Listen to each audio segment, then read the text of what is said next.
Hey, what is going on? Welcome back to the channel. Today we're going to be taking a look at Dogecoin. I do want to say that I'm not a financial advisor. You should do your own research before investing money into crypto. A bit of an odd pick, I know, but a lot of people are in this project, obviously, and a lot of people have bought in at these all-time highs, and they want to know when are they going to, at least break even. So, looking at the weekly chart right now, we do have the 20 EMA up and the 55 EMA up. As you can see, we had a pullback in August, and that pullback led us almost touching the 55 EMA, but the crypto markets are so bullish that we didn't even come down as low as the 55 EMA. Now, there's not a lot of space in between the EMAs, which is great because if you compare, if you look at this area over here compared to what we had then, compared to what we have now, there was so much space in between the EMAs, and that was your signal, one of the signals potentially that you're coming back down for a correction. Now from here, you want to bounce off the 20 EMA on the weekly, and you want to start making your way up, and you can get overextended as much as you want. Any bullish news from Elon Musk or the team can really send the price parabolic. So really, no technical analysis is going to give you an exact price estimate for this project, but just taking a look at it on the weekly chart over here on the RSI, everything seems to be doing just fine. We have this nice double bottom pattern over here, and now we're making our way up. Once you see the project come up into this area on the RSI, just like we did over here, that is your oversold, overbought, right, on the RSI. If you get above the index of 70 on the RSI, you're overbought. If you get anywhere below the index of 30, you're oversold. Now ignore the drawings there for the daily chart, which we'll hop into in a second. But so far on the weekly chart, we're doing good.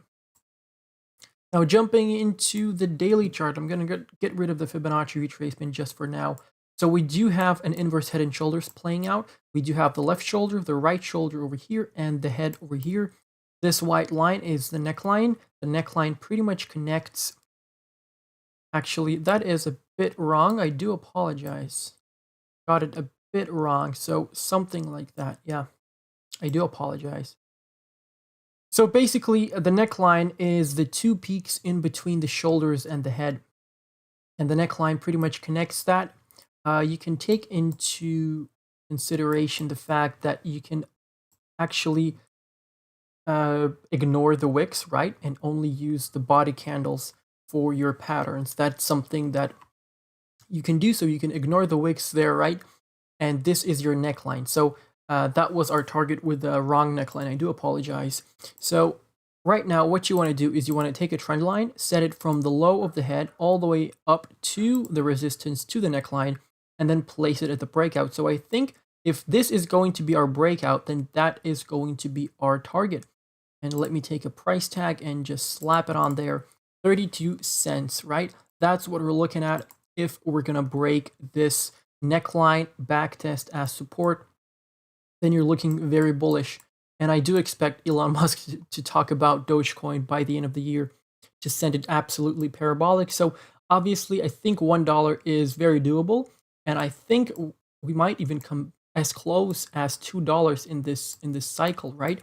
But nobody knows for sure. This is a hype coin.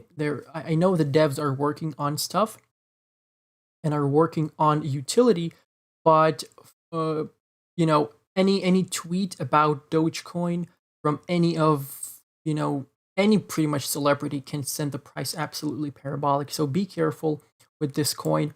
You're getting a bullish cross on the daily chart, so that's another signal that you want to be looking at. You've been in this bearish cross ever since September, and now you're getting back into the bullish cross. And potentially this is what is going to send us absolutely parabolic, right? So this was our high in August. Hold on a second. Let me just bring up the fib over here, just like this. And let me give you a 1.618 price target. Okay, so from our all-time high to the swing low in July, we do have a target of $1.90. There we go.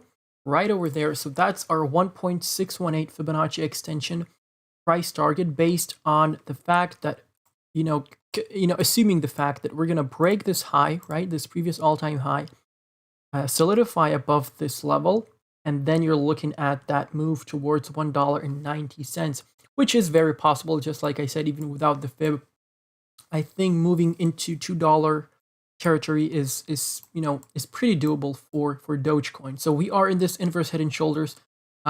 The EMAs are actually squeezing up the price into this resistance. As you can see, the price is being squeezed up into this resistance, and it's going to pop and it's going to break out relatively soon. So that's what I'm looking at for a Dogecoin on the daily chart. Jumping into the RSI. So here on the RSI, you do have a strong level of support over here. I've pointed out 4 previous touches, or even 5.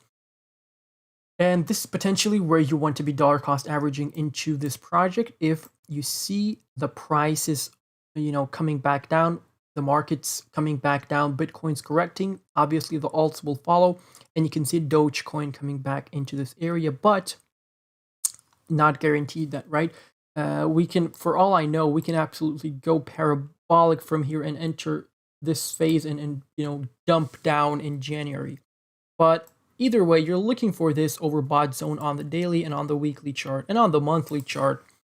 So yeah, this is what I'm looking at. You can look at this support in case we come back down there, right? This is not a solid 100% support that's going to hold, or we won't even come back down there. I'm not saying that we're going to come back down there.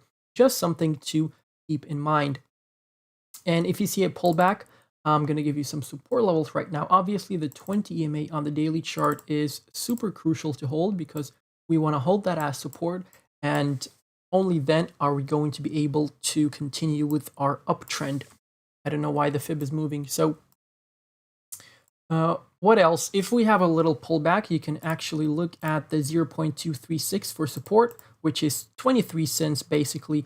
We can have a strong wick to the downside over here to this area. But if we start falling back down, then we could potentially invalidate the inverse head and shoulders if we come back down as low as this bottom over here, right? Because if we come back down to that bottom, to the head of the inverse head and shoulders, then we're creating a double bottom pattern, which is a bullish pattern. But in that case, the inverse head and shoulders pattern is invalidated, and we're creating a new pattern, and providing we can hold this level as support and not fall beneath it, which is around about 20 cents or 19.5 cents.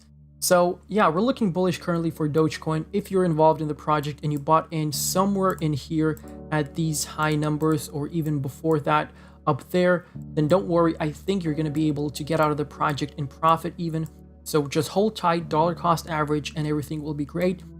Be careful with these 3 months ahead of us. These are going to be very bullish months, and you can see some, huge candles, huge profits.